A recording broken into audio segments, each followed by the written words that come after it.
Ну, то, что с особыми чувствами, это точно. С мыслями, что сегодня праздник.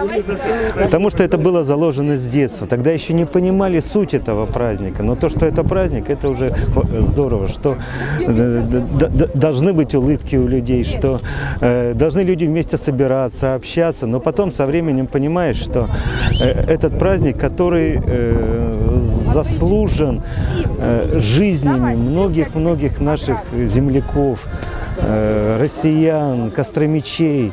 Вот я сегодня уже говорил, что практически каждый второй из 260 тысяч ушел, не вернулся с фронта.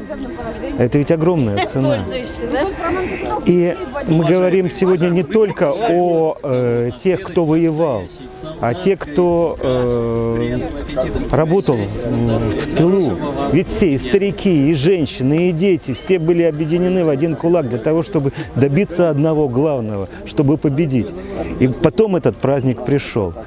И вот эта вот общая энергетика всех, она и является символом этого праздника, поэтому она передается на генном уровне, она передается в крови. И мы ждем 9 мая уже, может быть, неосознанно, но знаем, что это великий праздник, который мы все заслужили, который долго-долго ждали. И сейчас наша задача вот эту память сохранять. Поэтому, безусловно, с радостным настроением, но в то же время и вспоминаем тех, кто не вернулся. Современная молодежь, она очень хорошая молодежь,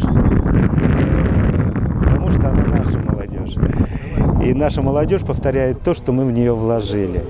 То, что вложили в нее ветераны, то, что вкладываем сейчас мы, то, что сейчас вкладывают молодые люди своим детям. И, безусловно, самое главное – пожелать передачу того чувства и той памяти, которая связывает нас с Великой Отечественной войной. И самое главное – с нашей победой.